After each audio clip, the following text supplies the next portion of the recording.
Quite started yet. And we're live! We are live! Hello, Internet! Alright. Buenos nachos, amigos, and welcome to another fantastic episode of the Fanny Pack Wrestling Podcast. I'm Petey Rave, your man with no plan. Here with me, as always, is my tag team partner, my friend, David Jeffrey Majors, aka DJM. How you doing, DJM?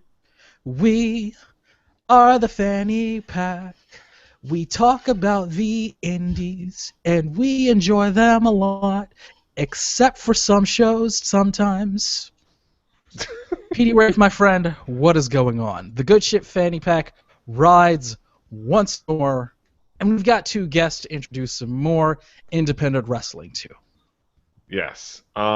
We have, first of all, my co-host on Record Breakers, one of the Quorum, one of the guys, the real MVP, because we're going to be doing 3 episodes together of a podcast.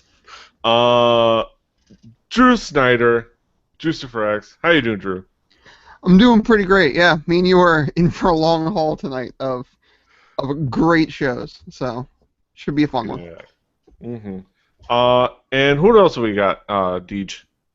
Well, today on the show we have a returning guest coming to us out of Austin, Texas, the one, the only Christopher Ronan. Chris, what is going on? Yo, how's it going, guys? Mm-hmm. Chris Ronan, of course, accompanied on the show with Snoosh's little cat doll, the representative of Snoosh. Sleepy Kitty? Yeah, Sleepy Kitty. Hello, Shu-chan. She's somewhere back there. She can wave. Okay. No, she can't. Let's start the show. All right, let's go. We had an interesting moment that caused me to pick up the show and to put this wrestling promotion on the docket for us. So in the lead up for us talking about Resistance Pro, one of the tweets I posted was that we were going to talk about why Robert Anthony wasn't signed yet. And in turn, Or hasn't been re-signed, to be more accurate. Re-signed. Because he did have a develomental deal. So we're asking, why hasn't Robert Anthony been re-signed Part 2? Yes. So I mentioned him, and as a reply, I got from the Ego Robert Anthony that if we wanted to check out Freelance Pro Wrestling, he could hook us up. I imagine he wanted to give some free stuff, but I circumvented him and decided I wanted to pay for indie wrestling and paid for a couple of events for us to check out.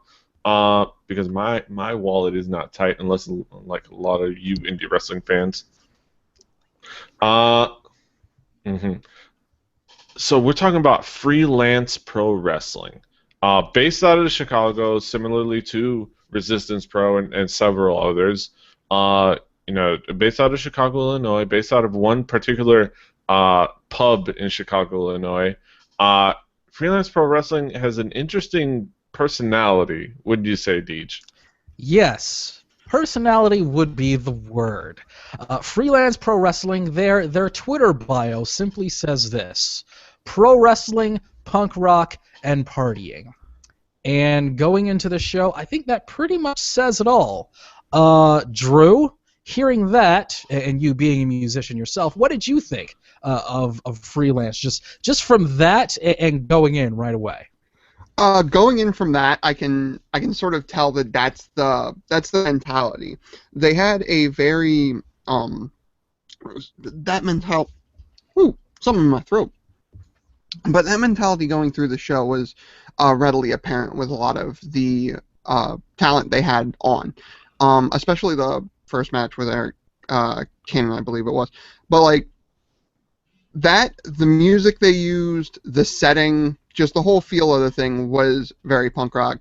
The production quality was a lot better than I normally expect when coming on the show. It was 100% top notch, from the camera angles to thank God the audio was good, to the whole look of it was very, very well put on. And that to me speaks a lot to how much these guys care about what they're putting on. Yeah, it is really cool. Like the slow motion replays that they Oh my had. gosh, yes. The little videos. They had the slow cam. They had the Phantom cam. As us wrestling fans, us baseball fans are familiar with the Phantom cam. The Phantom. Which had the slow motion replays, which is fantastic. Chris, what was your expectations and what was your initial impression of the personality of Freelance? I enjoyed the hell of it. It was so like this is I think third or fourth time back, and I've seen all like we've covered the different spectrum of independent wrestling. The first one we watched was in a gym, like, and I think the venue sets the tone so well, and the fact that they did this in a bar, close up like the thing that sets everything, and I really enjoyed this. It had a nice balance of it had fun when it needed to, it had some good technical parts, and it had a very good it was very balanced, the structure of it, so it wasn't. I didn't get bored, and every single match had something to offer without being repetitive. And even the characters were well defined. I enjoyed the hell out of this one, to be honest. Yeah. So jumping into the first match, we have kind of a signature opening contest in the Indies, the multi-man match. We had a 6-man all free for all. We had Eric Cannon, Flip Kendrick, Joey Marks, Kenny Sutra, Mike Matthews, and a boy, Suge D. Fanny Pack Wrestling's favorite wrestler, Sugar Dunkerton. Yes. Fanny Pack Wrestling, yes, exactly. The man who does not have something wrong with him, no matter what we may think. He's just fantastic. What context do we give this opening match, Deej? Well, as they said, this is the signature match, and it is a staple in indie wrestling all the way going back to the early days of the TNA X division. The multi-man scramble match. And just jumping in right away, we immediately had a Brazzers joke on commentary. Like, not even in the first 30 seconds of the show, we have a joke about Brazzers.com. Okay, then. This is probably not going to be a family-friendly show.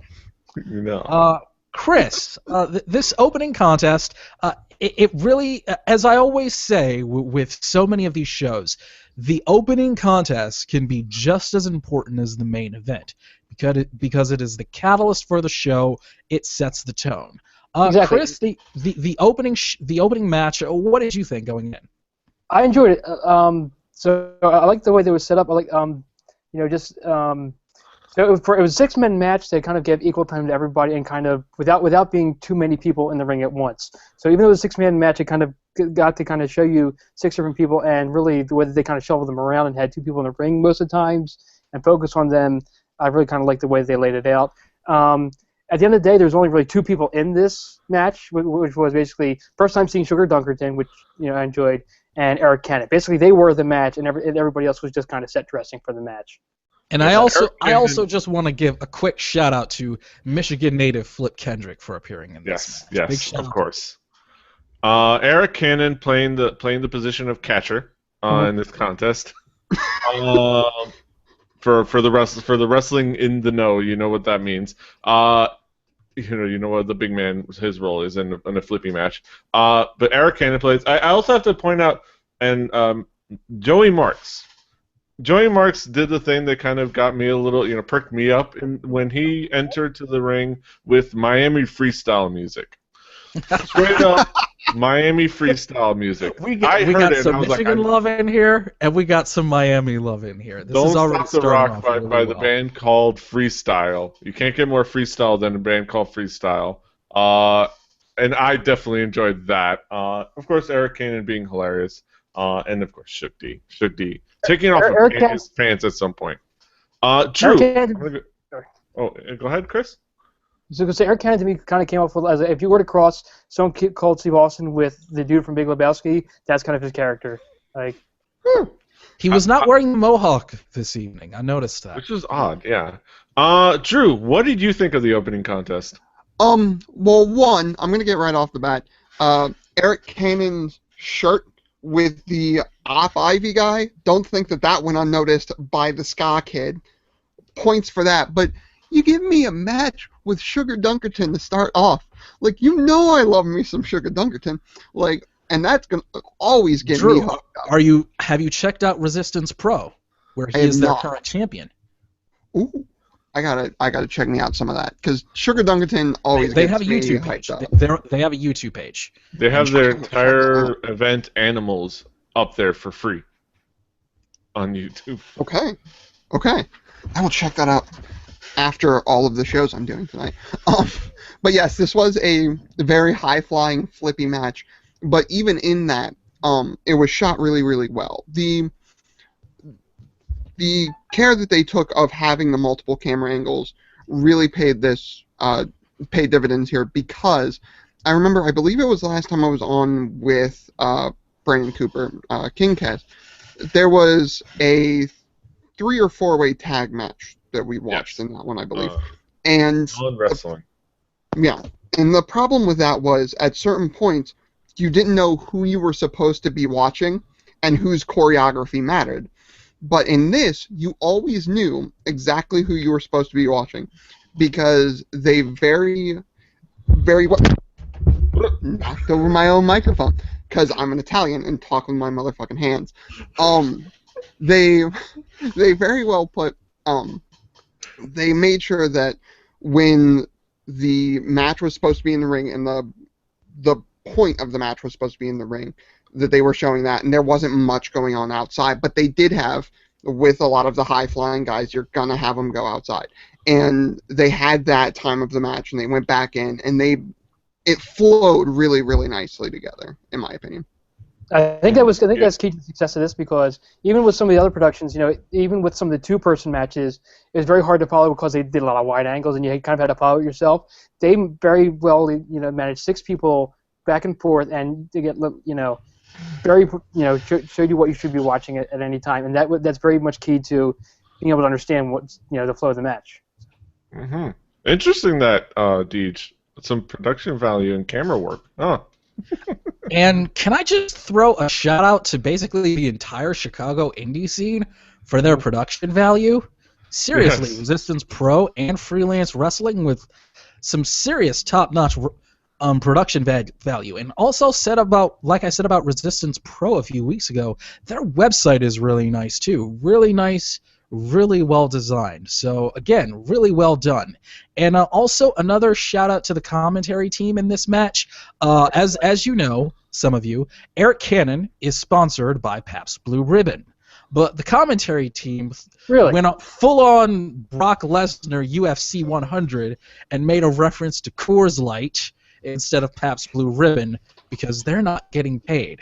So thankfully Dana White didn't catch that one and have to send them to the principal's office for that one. So I certainly appreciated the very timely Brock Lesnar Coors Light reference in light of Eric Cannon being sponsored. All right, so how about Suge D taking off his pants in the middle of the match and showing off them Hulk Hogan underoos?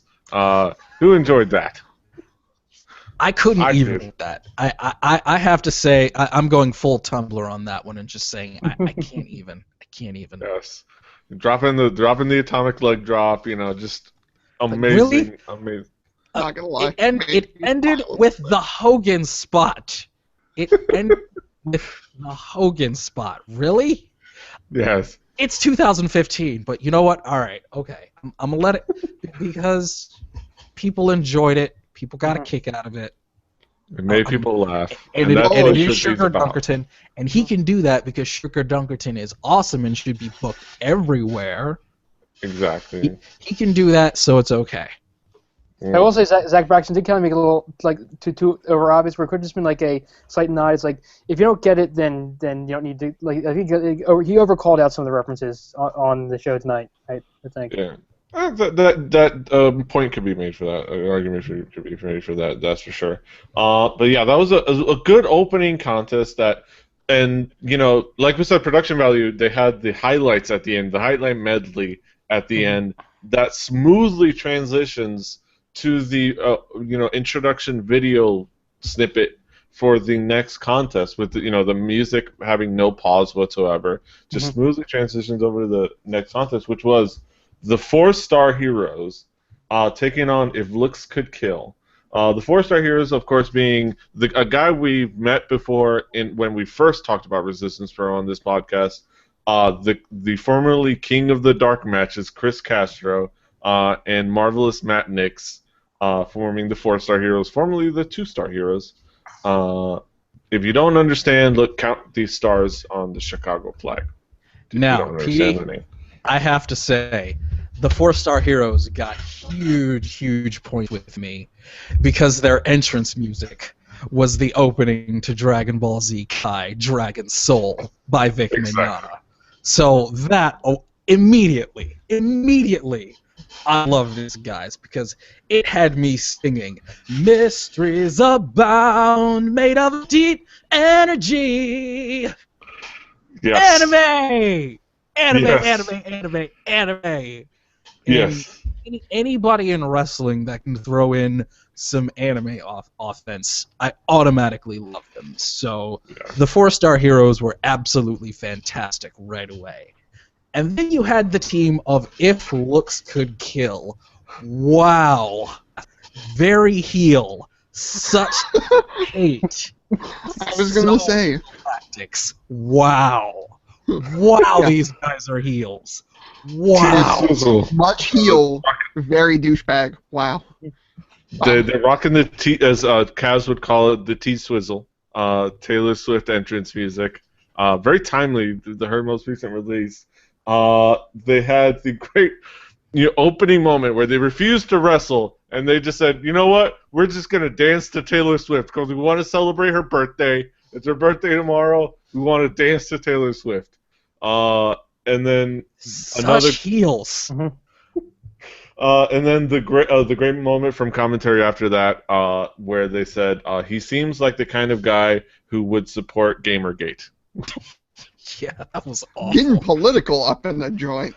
Yes, which was fantastic. But yeah, Drew, what did you think of the contest? Yeah, no, exactly what DJM said. They could not have put themselves more heel if they tried.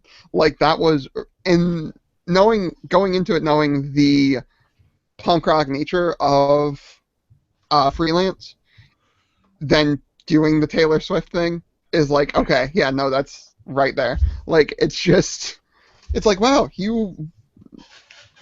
I've never seen a heel more constructed to heel than right there. Like, it was brilliant. I love when the people that you're supposed to hate make it really easy to hate them.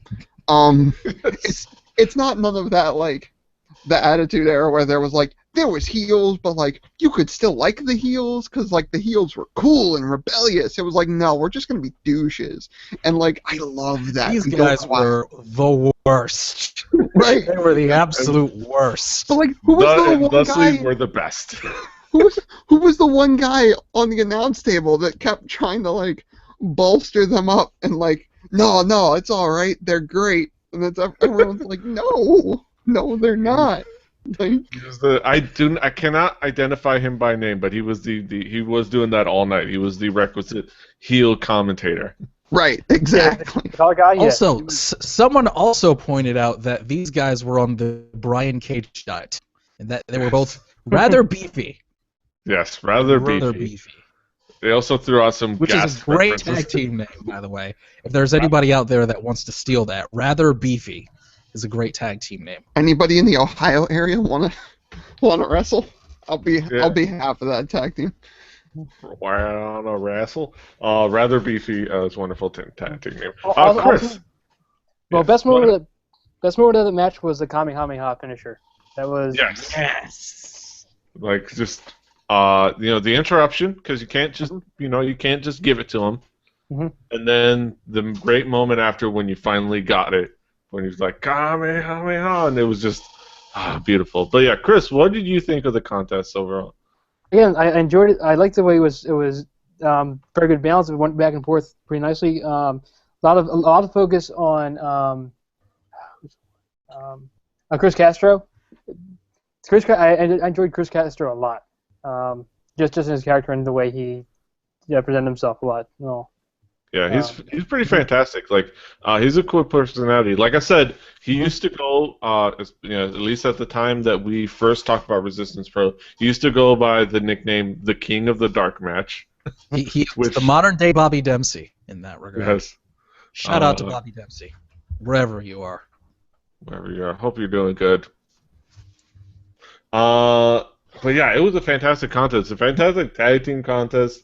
You had the WWE finish back and forth, where they were going back and forth with the WWE. I counted 4 sequential shout outs to different WWE things, mostly by again the color commentator, just like one after the other, like People's Elbow, Boss's Daughter, Stone Cold, and then something else. I think just laying it on thick. Yeah, right. It was a fun moment there, and it was a fun tag team contest. And yeah, if looks could kill are the absolute worst, and that makes them the absolute best. Yeah. Petey, let me throw this one at you, Petey. In a match between If Looks Could Kill versus the Young Bucks, who do you think would win in just generally being the worst human beings possible? Oh God.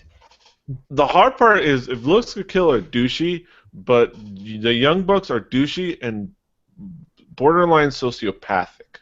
Yeah, they are. That would be a good word for the Young Bucks. They are borderline sociopaths. Yeah, so I think Young Bucks have the edge on that regard.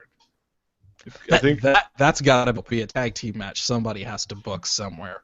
If Looks Could Kill versus the Young Bucks. Just to see who are really the worst human beings. Here's the better question for you two. If you're in the crowd, who do you cheer for? No, you know how what you'll have is you know how sometimes when you have a split crowd or they just want to respect both guys, they'll have the split chant. That was like, let's go this guy, let's go that guy, let's go. It was like, fuck the Young Bucks, you like whatever the anti of looks could kill chant is, paired with the with the fuck the Young Bucks. It would be like this back and forth.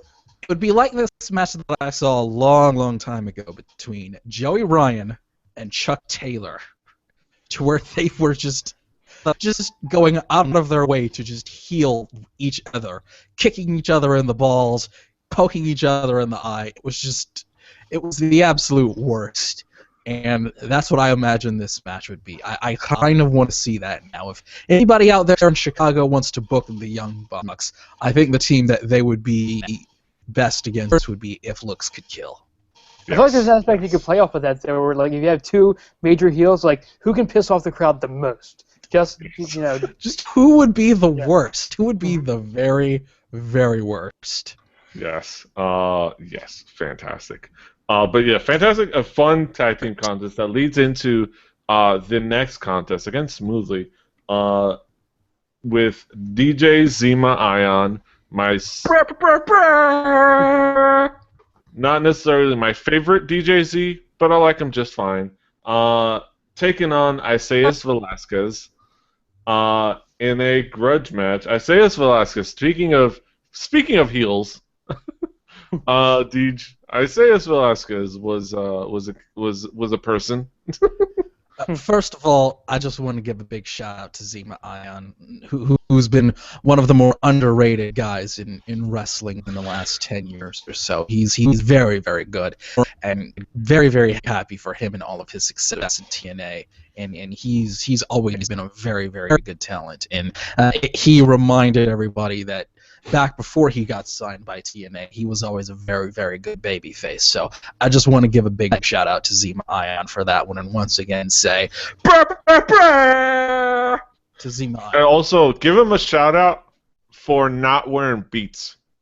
True, he did not have Beats headphones, so that means he knows what sound quality is, and he has an appreciation for headphones that aren't shitty. So again, another shout out to Zema Ion. Now, Petey Rave, there's something I was starting to notice on this show as it started to progress, and it really started to stand out with Isaias Velasquez.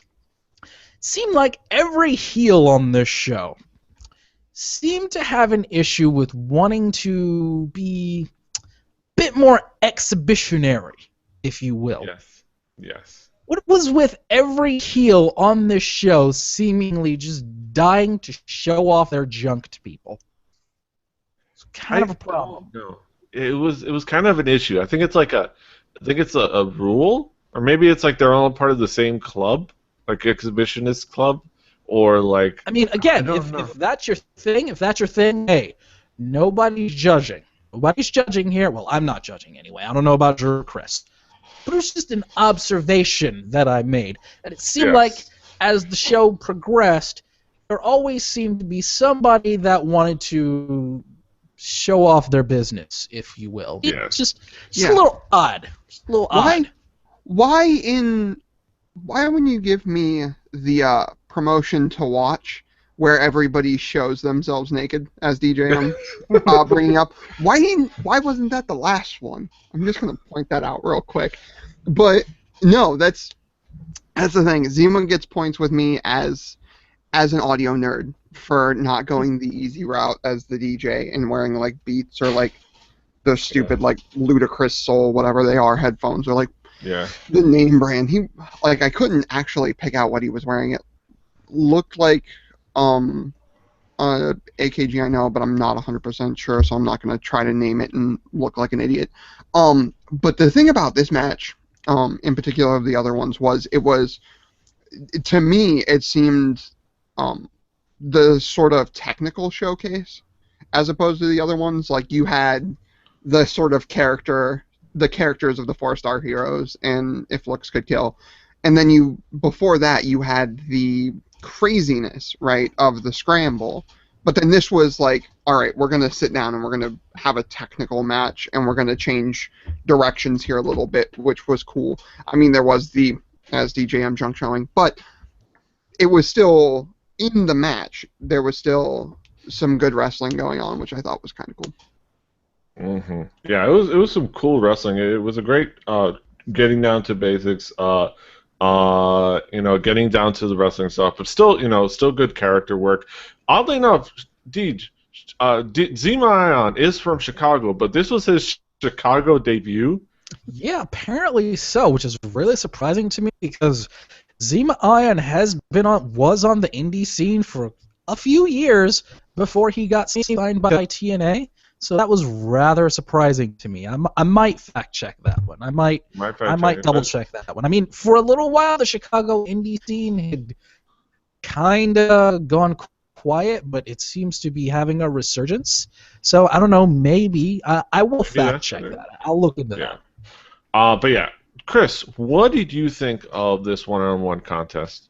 Well, I think first of all, I think the crotch shot thing is very much an easy heel play because there's no quicker way to show disdain for your audience than to just to flaunt yourself. So I think that's an easy go-to. But yeah, very so Vasquez pretty much reminded me of like The Rock, early Rocks, just straight up like technical will be the best, like a little bit of a jerk, but also earning it, and also kind of that confident kind of a jerk, not heel, not asshole, but just just a notch enough to annoy you. And for being a very straight technical match, which had very good pace, still sprinkling enough kind of side things to take it interesting. Like with the thing with the headphones that they both did, to see a very straight character then try to mimic the headphones, it was a very nice breather for something that was a very just straightforward match, to kind of do that mimicry in the middle of it and all. So yeah. Well, on Impact Wrestling, he is very much like really over the top, being kind of the douchey DJ with the air horn and everything. I was talking more of Vasquez because those are like you can see it in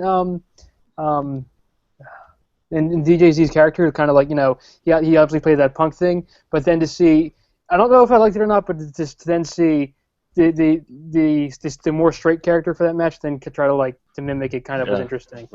So trying to put the music, and then it's like DJZ felt disrespected, you don't put the man's headphones on; those are his property. So disrespectful.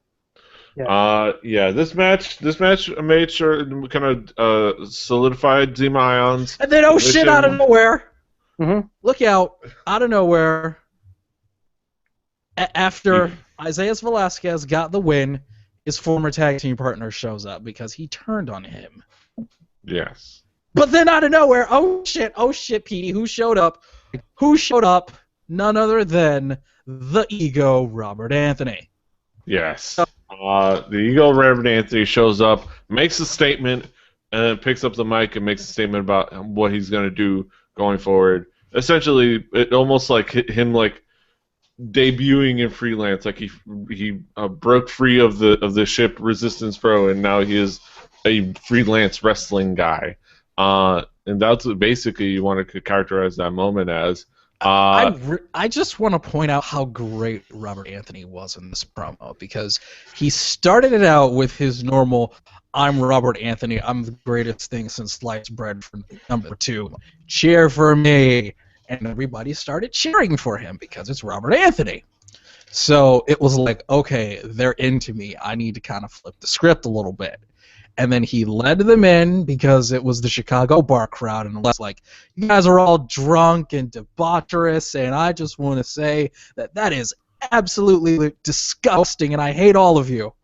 And that is, again, a testament to how good Robert Anthony really, really is. And I loved the promo because he was able to take a crowd that knew who he was and was totally into them, and was able to flip it around, and that was really, really good. Yes, it was pretty fantastic. What did you guys think of that promo after the match? Well, DJM said it well. It's that improv moment of like him going out there. He was gonna have like one moment as like, I need to kind of come out and like solidify who I'm gonna be in freelance, right? But then like he's like, oh shit. Like, I was gonna be the one way, and now they're totally baby facing me. Like, what? I was like, okay, no, I'm gonna go insane and make. And you have to, in that moment, in that improv, like, be ready to make that switch, and that I think was really, really cool. Yeah. And then threatening to pee in somebody's mouth is and right. Once again, Ego kind of picking up on the idea that this show seems to have a running thing of people being a bit on the exhibitionist side, picking up on that, good for him. But also, again, just a testament to his talent. Petey, I'm going to keep saying it. Robert Anthony had a developmental contract. Again, Yeah. I ask, what happened? Why is he not on TV right now? Why? I don't know. Chris, do you know? I'm the last person who would know. I have no idea. Well, what did Drew? you think of the promo? Drew? No, Drew? Again, You know? Robert Anthony had a developmental deal. He had a developmental deal, and then he did. Like, so is there TR speculation or? He was We signed. don't know. Okay. We don't know. I'm asking.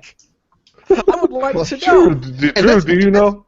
I don't know, but like there's a very valid point there. Is that he, like, for me as the outsider, like this is why you bring on people that are not inside the indie wrestling sphere, not inside the underground wrestling sphere, that have a cursory glance at what like wrestling sort of is. You bring us in specifically. That's your show. That's the tagline, right? Yeah. I don't know all that much, but that guy is good. Like that guy can cut a promo. Like that's super important. And Drew, we are stressing this. He was signed. He was signed. I get it. And then he wasn't, for some reason. What's going on here? Seriously. We can only odd here. We can only odd. But yeah, fantastic promo, fantastic moments. Gay jokes aside, still fantastic. Fantastic moment at the end of the match that led into the next that where we were starting to get into DJ and wasn't happy territory. We have Mushroom Pizza, Hunter Strange, the debuting Hunter Strange, who is and Trick Davis, taking on the N-words, Acid Jazz and Bryce Benjamin, or otherwise known as A Jizzle and B Rice. prestige. Go ahead. P. Rafe, first of all, I just want to say that this is in no way disparaging towards Freelance Wrestling or Acid Jazz and Bryce Benjamin, who are both very, very talented, and I give them all the credit in the world. But when this match started and the opening sequence got underway, I have to say that PD, you just might be noted country artist Kix Brooks, because once this got underway, I was done. I was done. So what DJM saying? Sorry. Because this is the part where I have to pull the Stephen A. Smith card and say I was very, very uncomfortable with this situation. I was uncomfortable. And Drew, Chris, don't a single one of you say a single thing about what I was doing on Twitter about llamas or that dress. I don't want to hear it. I don't want to hear it. So in summary, this match was a time machine because we went back 75 years. Yeah, we did. Because, honestly, once they came out to the ring, and I wanted to give them a pass because they came out to DMX, and I appreciate anybody that can come out to DMX. I appreciate that. However, everything about the first 5 minutes of this was a very serious problem for me. And I know, it's pro wrestling. Just get over it. I know, I understand. I know that Acid Jazz and Bryce Benjamin probably came up with this themselves, and Haunter Strange and Trick Davis were like, okay, if that's what you guys want to do, all right. I get all of that. At the same time, I was very, very uncomfortable with this. I have to go ahead and I'm going to put a big red marker over this and say, no, this was not okay. This was not okay. And I skipped this match, PD. I'm just going to go ahead and say I skipped this match. I skipped it. In the first 5 minutes, we had Ferguson references, including hands up, don't shoot. They find the weapon search turns up a mace, not a mace, but like a what is that? It's a mace. Not a mace. On a stick. Yeah, it's a mace. A flail. Yeah. A flail. And then the referee. I know my medieval weaponry. Thanks. The referee pulled out some chloroform. Yes.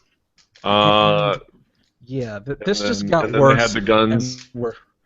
And also, when it got to the guns, and then they did the hands up, don't shoot. That's when I started pulling out my red marker. That's when I pulled out the red marker. That's when you were Seinfeld, and you went, just stood up. I'm out. And even I was kind of like, okay, and then they called out Eric Garner. I'm like, okay, that's like that was one too many.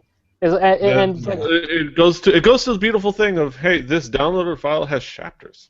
I know that there may be some people out there that are a bit more privy to pro wrestling than some, and like myself, I'm just gonna go ahead and say that was a little too far.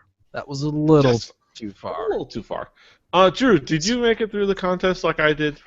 I watched it. And barring that, as DJM, the very weird and off-putting weaponry hands up, don't shoot thing, I have a couple of grievances that have nothing to do with that. They came out to DMX. I like DJM. Thumbs up to that. If that's how Rough Riders do indeed roll, let them roll. But a flask is meant to be in your pocket. Like, that flask was as big as his stomach.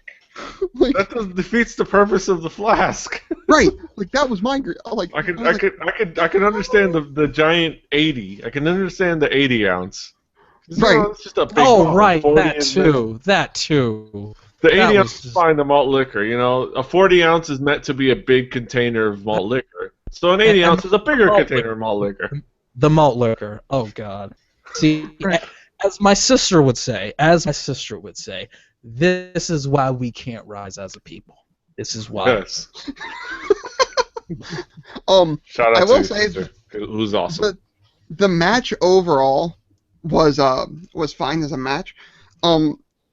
And while we went down through the N-words problems at the beginning of the match, Haunter Strange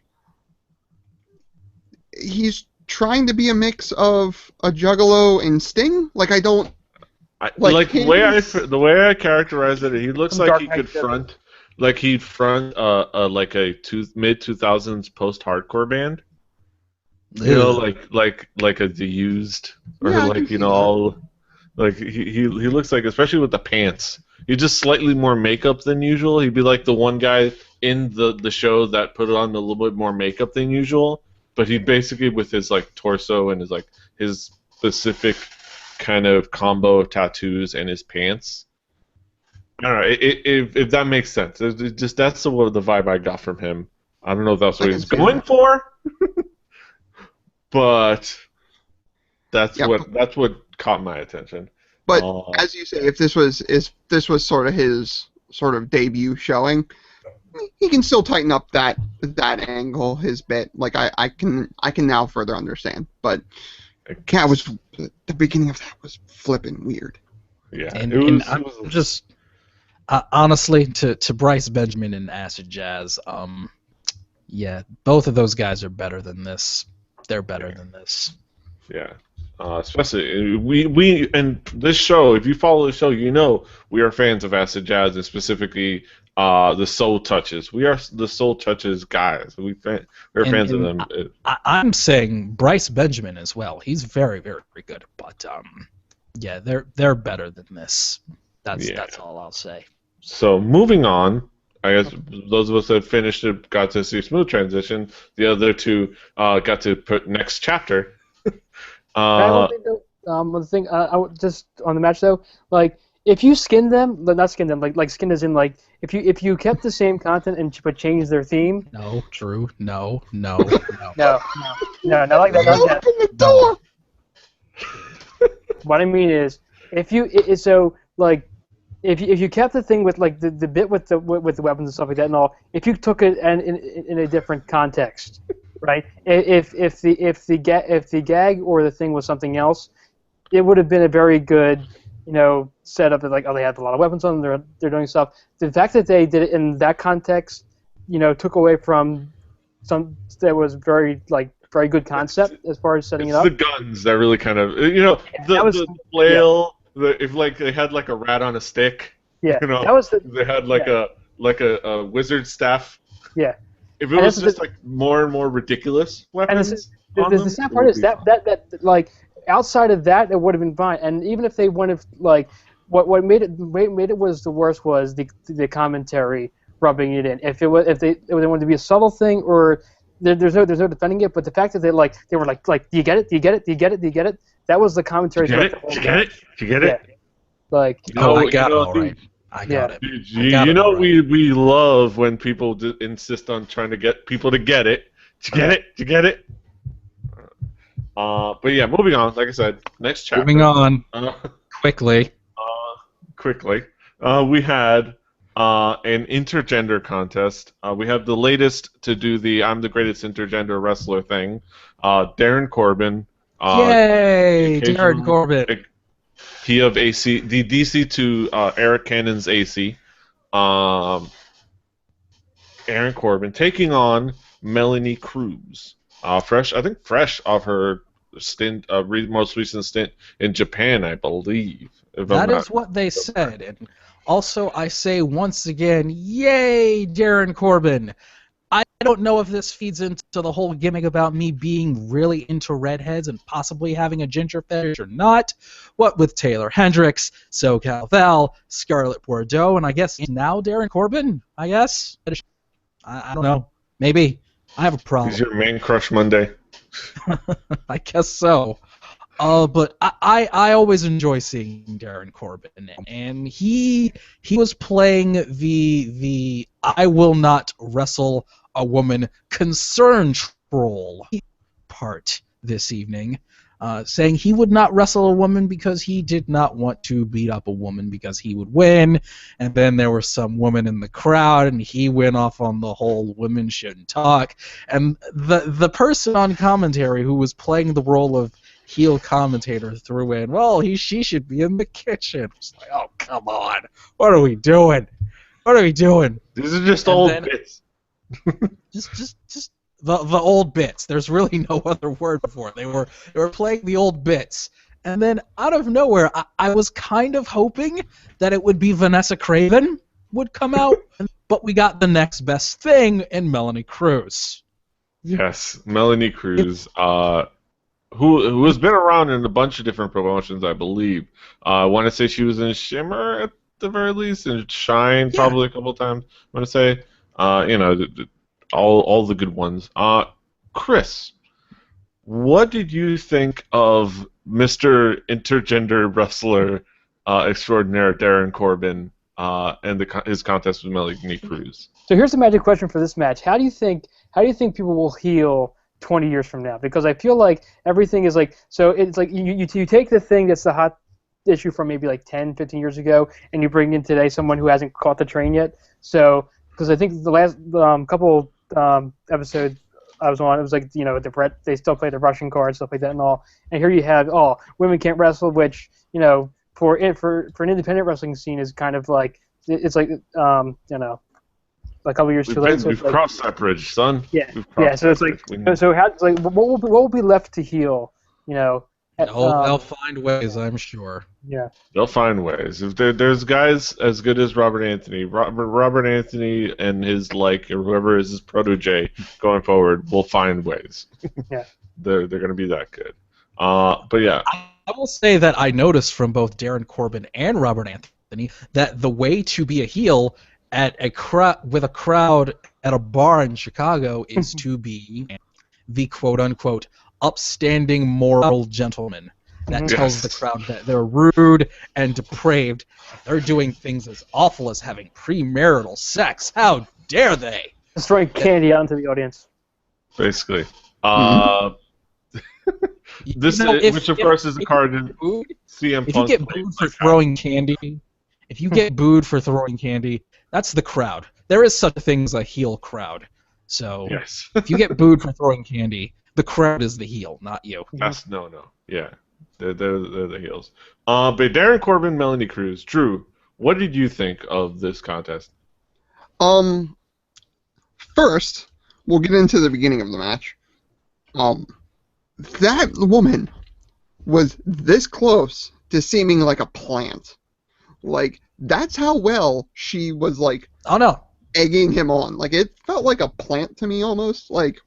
But I don't think it was. I don't know. You guys tell me. But overall, the match was great. She definitely had some kind of stunt granny tendencies, as they used to say back in the day. So possibly, definitely, maybe. For all we know, breaking the fourth wall here, it might have been Melanie Cruz's mother. For all we know. Again, like I said, when this was happening, I was hoping we might see Vanessa Craven, who's also 6 foot tall, competes in Shine, and is pretty awesome. However, I was not expecting Melanie Cruz because, as they said, she was in Japan.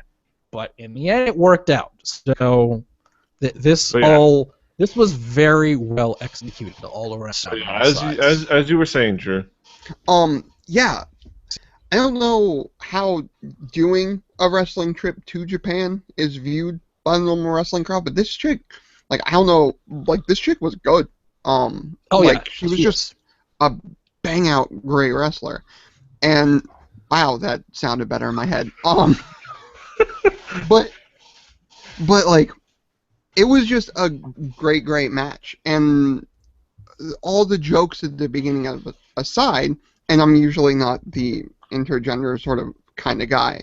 It's not, I don't know, as a match, it always feels way too far in the gimmick territory.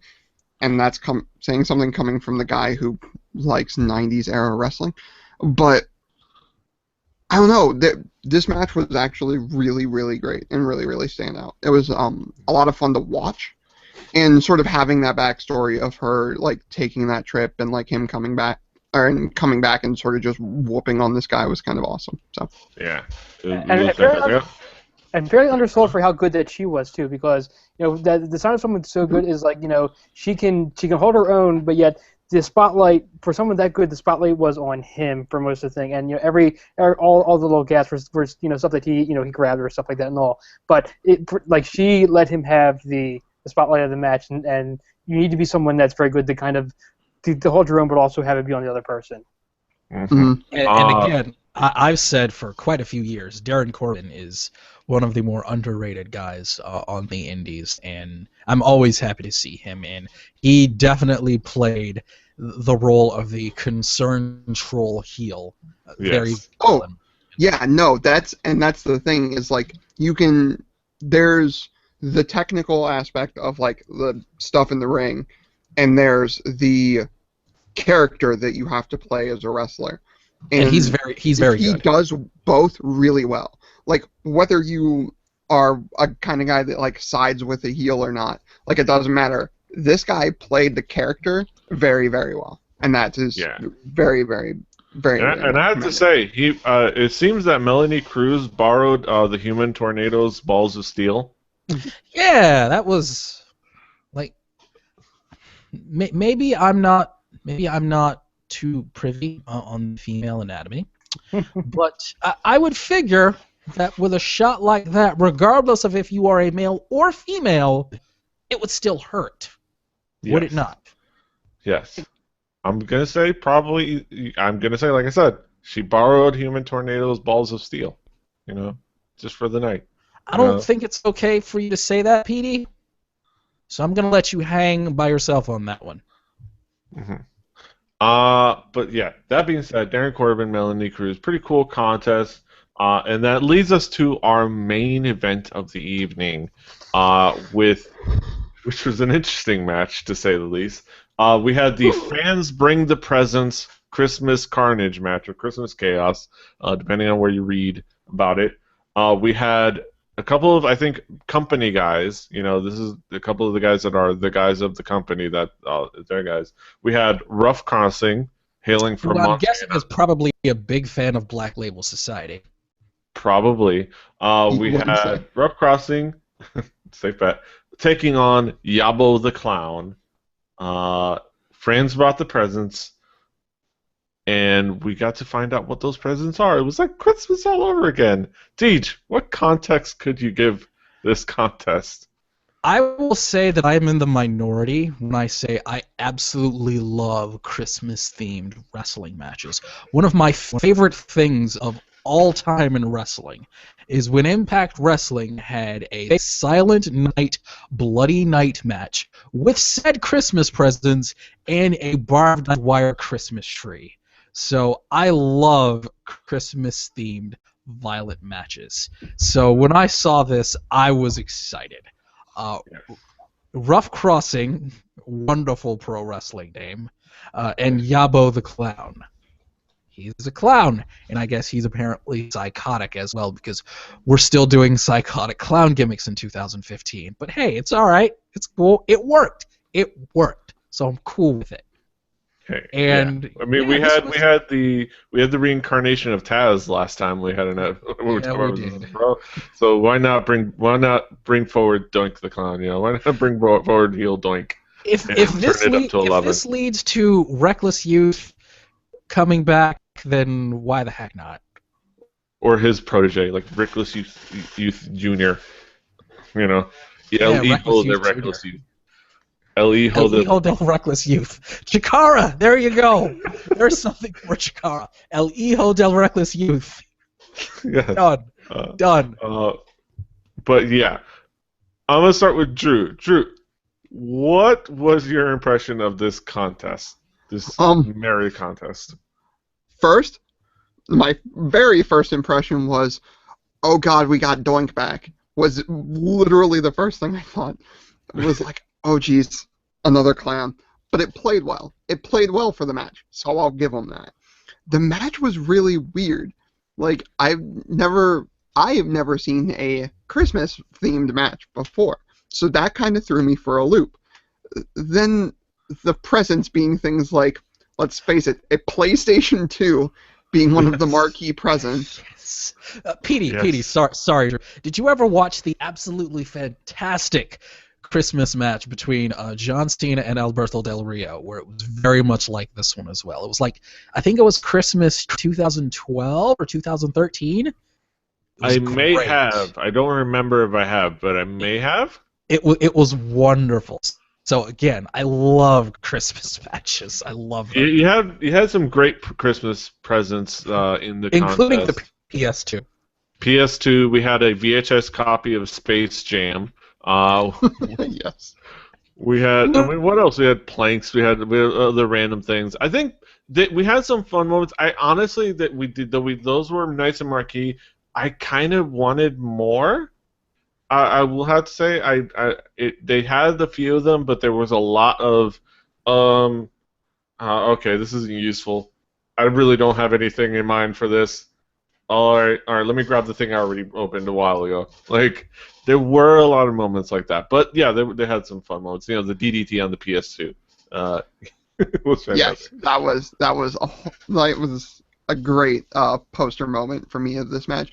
The one thing that was sort of weird to me about this one as the closer was the throwing him in the straitjacket that went on a little too long for me.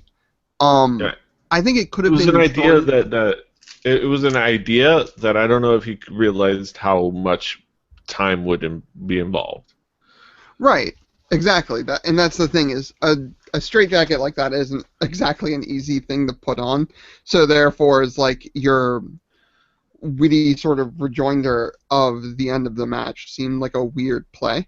But overall, the match was just a good laugh at the end of it. Something fun and upbeat to end the whole thing on, which I thought was cool. Mm-hmm. And Chris, what did you think of the Christmas match? These are always easy wins for me because I said before I have ADD, and so I love props, I love things, I love gimmicks, I love stuff going on, and so it was a very good twist with the wrapped Christmas presents. I'm going to go on a leap here. So for me, like the props / extreme matches are kind of a dose of that, like on a Hitchcock suspense, in that it's like, you know, surprises when there's an explosion, suspense is when you see the bomb, and then you wait to see what happens with it. So most extreme matches, you see the thing before it actually goes. You see the barbed wire, you see the ladder, and you're just waiting to see how it comes into play. This was kind of a neat mix-up of it because you had the presence and you had a little bit of improv around. It's like waiting to see what came out was kind of some of the fun of that. You know, pulling out either random props or, like I said, the PS2. Like it always added like a different element of, you know, where you could have some fun with it. You know, up to, you know, using a balloon as an offensive weapon. That was, I think, the highlight of the night. Which apparently was one of his normal things for Yabo the Clown, to use the popping a balloon up in your face as a weapon, which I think was creative and kind of fun. Also, could we call out Creepy Santa in the match also? Creepy Santa for the Diamond Club. Creepy Santa, indeed. Yes, Creepy Santa making his presence felt. As not only a prop in the corner, but as a landing pad and as a weapon. You also had quite a few "let me just chuck this at him" moments. Which it's like, hey. I don't know. I'm just gonna throw this at the guy, and hopefully that works. And it worked in a couple of the moments, yeah. But. Yeah, it was an interesting main event to close off the night. You know, a couple of personalities. Of course, we had the post-match beatdown by the losing Rough Crossing, with, you know, the straitjacket moment. They kind of set everything up, and then, yeah, overall, a very, very interesting promotion, very interesting event, very energetic event. Had a lot of personality. Let's talk about this overall. Drew, well, you had something to say, Drew? I can put this into my overall thoughts. But my next point was that I always like a good bit of foreshadowing. Yes. And the end where they're like the 4-star heroes are just pissed off about the hair. Yes. That was cool to give foreshadowing to later matches. To always say like, "Oh, we're coming after you." Like that's just, I don't know. I like that. I think that's a throwback to one of my favorite cut promos, which you two will definitely remember, the Booker T to Hogan promo. Still funny to me after all these years. Still, man, damn it. And then the Yabba the Clown part at the end, where they played with the production, like, yeah, the fun is just beginning. Yeah, that felt very Al Snow to me, like that sort of maniacal close-up laugh thing. I can dig that. But overall, there was a show I was on with you guys with Kaz, which seems to be usually my guest, which is nice to have Chris on here instead of Kaz. But the thing about it was that this one is the first one in a while I've watched with you guys where I was really stunned by how good the overall production was. I think that if all indie wrestling looked and sounded and was done as well as that, it would be a much, much larger thing than it was. Like, folks need to, like, take notes. Like, I love me getting in with you guys and watching some stuff like Jakar and all that, but, like, this Freelance Pro Wrestling, like, I'm thinking about going back and watching more of them because it was such a pleasure to watch. Like, it was just easy to follow everything, to hear everything, to see everything that I needed to see as a viewer. And that, to me, as, like, a new guy coming in, is just absolutely fantastic. Chris, what did you think of the event overall? I enjoyed this a lot. It's probably one of the best ones that I've watched so far, mostly because of that high production value, and because once you flip from the side as a kid of just being entertained by wrestling to coming over the hump of it being scripted and all, at the end of the day it is about storytelling, and so the production matters because especially coming as an outsider, because I need to be able to follow the story. I need to know what's going on in the ring. I need to know who's who, and that really the production quality really drives that home. Focusing on the action, showing what's going on, it kept me going along. And where a lot of the other events, I kind of petered out towards the end and kind of got almost exhausted and fatigued from trying to follow everything. This just kept me on. I didn't have to work as hard to follow along with the action. That did a lot for me. Only minus, the only thing that maybe detracted is the packaging of the full event. Like in between the matches, I would have maybe 5 minutes of either introduction or a quick,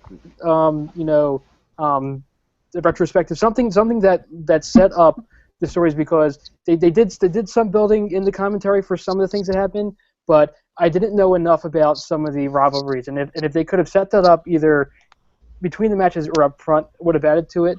Also, maybe even introducing the commentators proper. Because I think they were kind of a little too on the side where they could have. I think introducing them and their characters probably would have helped to kind of bind a little bit better. But as far as the matches themselves inside those boxes, very good pace. They alternated very well and kept me interested, which is an accomplishment. Yeah. So. DJM, as you join us from the dark, from the dark recesses of Detroit, Michigan. What did you think of the overall contest, and what was your takeaway? I will be honest, Petey. First of all, I don't know if you guys can hear or see me at all, but I can hear you, but cannot see you. But that's fine. I'm literally in complete darkness right now. There is a power outage here in the city of Detroit with the storm and everything else. I will say this about Freelance Pro Wrestling. I really enjoyed the show from top to bottom. However, I must give a bit of a disclaimer. This is not a family-friendly show. This took place in a punk rock bar in Chicago. Me being a little bit, having some more family-friendly sensibilities, being a Chikara fan, it did catch me off guard a little bit, but I will not say that the show was bad by any means. It was absolutely enjoyable. Top to bottom, everything about it was good. Production value, again. The wrestling, very good top to bottom. It had some memorable talent. It had some names. It was generally top to bottom a very, very good show. I will, however, recommend the show and recommend Freelance Wrestling with an asterisk saying viewer discretion is advised. And another shout out to the Chicago indie scene. So if you are into independent wrestling, check out what's happening in Chicago. They got some Yes. things going on. They definitely have some things going in Chicago. Some fantastic stuff with this Resistance Pro. There's also a pretty cool little restaurant you can go to called the Squared Circle, and you can meet Victoria and eat some pretty good burgers and watch wrestling every night. Which Kaz and DJM and I went to. But yeah, overall, this was a fun show, and I'm glad we were recommended it by the Ego Robert Anthony, obviously because this is his new home now. And I think I'm glad we got a chance to check it out. It was a fun show overall, and I think we all enjoyed it. Eric Garner jokes aside. It was an interesting show. It was a fun show. But yeah, that's our thoughts. That brings us to the end. Chris, what do you got going on in your world? What do you got going on the internet where you want people to point to people to? Not a whole lot. ChrisRonan.com is my eternal home. Right now, points to my Twitter at ChrisRonan. Follow me there, and things get more interesting. They will certainly appear there. Mm-hmm. So yeah, Drew, what do you got going on in your neck of the woods? Well, besides a fantastic music-themed podcast where me and three of my buddies get together and we talk about music, besides that wonderful podcast, I'm going to be writing over at the Indie Love website again. So if you want to go check out my thoughts on indie video games, they will soon be posted over at indie-love.com. And of course, as you said earlier, always go check out Record Breakers. Come on, guys. Mm-hmm. The show is so Record much fun. Breakers, fantastic. Yes. And if I may, in lieu of my boring life, I will plug Snowshoes live Let's Plays every Sunday at 1 o'clock Central. So. Snowshoe, I highly recommend checking out Snoosh playing video games as you look at a sleeping kitty. Chu-chan, these things are awesome. It's worth doing more than once a week. Just Yes. remind your girl of that. Yes, Just saying. would love to see that more than once a week, and maybe have her show, more than just Sundays, and having her join us on Multiplayer Mondays. We would love to see her multiple times a week. But yeah, shout out to Snoosh. But yeah, this is a fun episode because we're joined by people that I'm going to be hanging out with in Austin, Texas, presumably. So it's going to be a fun time come March with all of us hanging out at various times. Yes. Deej, what do you got going on in your neck of the woods? I know it's not electricity, but what do you got going on in your neck of the woods? I am looking for a flashlight right now because I am literally in complete darkness. But hopefully when my power does come back on, a brand new episode of the A3K podcast from anime3000.com will be out tomorrow, Monday. A brand new episode of Shooting the Shit with Two Nerdy Black Guys, a.k.a. Two Nerdy Black Guys, with the aforementioned Brandon Cooper. And I don't know. I need to find my flashlight, guys. This is like we're being totally real right now. Shoot, brother. I have no. I'm just waiting for him to just hit his shin on something. Be like, Two Nerdy Black. Ah! At that moment. But yeah, check that out over at deltajuliamike.com and anime3000.com. The A3K podcast is fantastic. I'm at PD Rave. PD is in Williams, Rave is in Jimmy, all in one word. You can check out all the shows. Check out this, fannypackwrestling.com, rebelli.net for this and the other shows, including Record Breakers. This week, coincidentally enough, we're talking about Drew's album, Mustard Plugs. Evildoers Beware is coming out this Tuesday, so check that out. Listen along on Spotify. And this week on Halijuku, we will once again implore somebody to stop Nick Cannon. Because seriously, stop Nick Cannon. Somebody has to. But that's it. Until next time, hasta los huevos. I'm stuck in the dark and it's winter. Help. Help. Help. Help. Help. Seriously, this is a problem.